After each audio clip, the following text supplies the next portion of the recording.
বৈশাখ, তাপ প্রভাব তো একটু হবেই।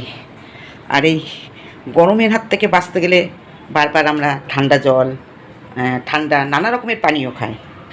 আর আজকে তো প্রচণ্ড গরম পড়েছে, থামস আপ বা লিমকাওগুলো খেতে ভালো লাগছে না। তা কী খাবো এদিকে কিছু একটু ঠান্ডা খেতে ইচ্ছা করছে।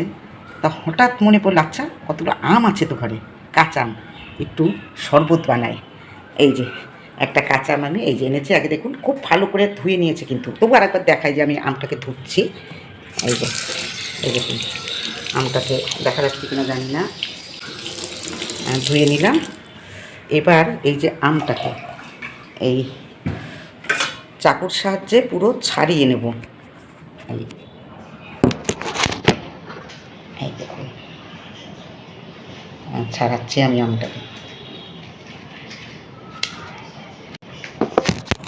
মানে একা হাতেই ফোন ধরে আছি তো, ওই জন্য ভালোভাবে মানে দেখাতে পারছি না, ছবিটা ঠিক মতো অনেক সময় আসছে না। আবার একটু এগিয়ে নিয়ে দেখালাম, এইটুকুনি একটু ছাড়িয়েছি।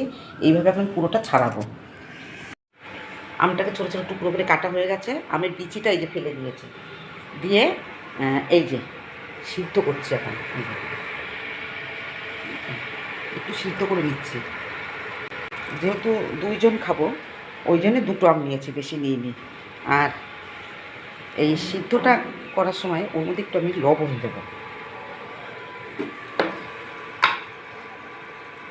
একটু লবণ দেবো, লবণ ছড়িয়ে দিলাম।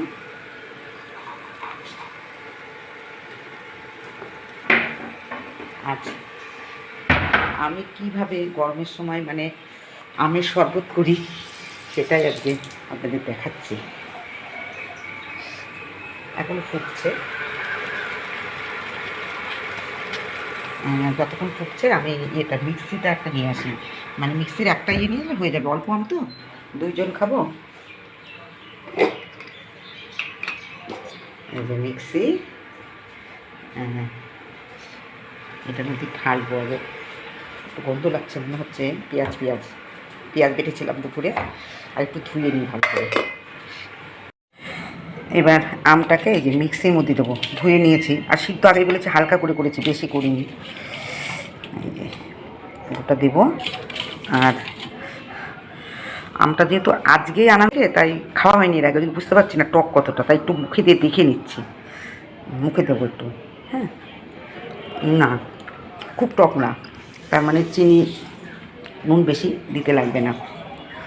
এই যে একটু চিনি নেব, আর একটু এই যে বিট নুন, আর এমনি নুন দিয়ে তো আমি সিদ্ধ করে নিয়েছি, তাই একটু চিনি নিচ্ছি। হ্যাঁ, আচ্ছা চিনি দিলাম। এইবার এটাকে এই আটকিয়ে মিক্সিতে দেবো।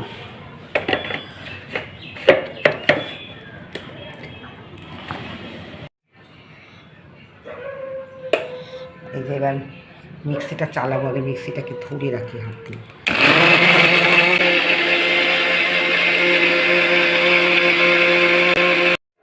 কি সুন্দর দেখুন মিহি হয়েছে, দেখুন। এবার এটা কাচের গ্লাসে ঢালবো। এই যে কাচের গ্লাসে দুজনে ঢেলেছি। আমি আর একটা জিনিস দিই, এটা একটু গোলমরিচের গুঁড়ো। এইবার দেব ঠান্ডা জল, বরফটাও দিতে পারেন, কিন্তু আমি বরফটা দিচ্ছি না, আমি তার বদলে দেব ফ্রিজ থেকে এই যে ঠান্ডা জল বের করলাম ফ্রিজ থেকে। এটা খুব টেস্ট হয়, কিন্তু হুট করে তো ঠান্ডা লেগে যেতে পারে সরাসরি বরফ খেলে, ওই জন্য আমি এই যে ঠান্ডা জল মিশাবো।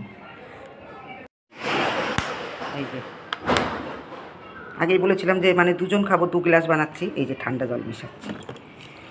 আর এই মিক্সিটার গায়ে না অনেকটা লেগে আছে এখন, ওটার মধ্যে একটু ঠান্ডা জল দিচ্ছি,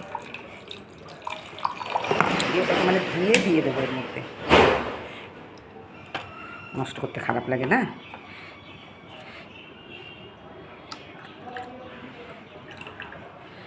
ব্যাস, এইবার আমি একটা চামচ দিয়ে ঘুটে দেবো।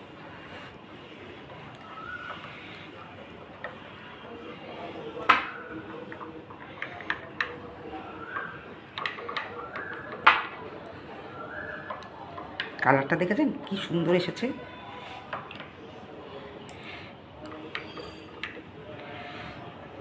আমি একটু মুখে দিয়ে দেখবো নুন টুন ঠিক আছে কিনা।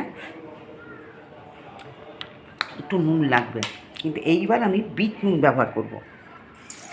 মানে আমরা সাধারণত যে নুনটা খাই ওইটা দেবো না, আমি এখন বিট নুন এই যে নিয়েছি। বিট নুনটা দিয়ে আবার একটু মানে নেড়ে দিলাম, কী বলটা ঘুটে বা নেড়ে যাই হোক। এবার খাবো, আগে দিয়ে আসে আগে আবার নাও,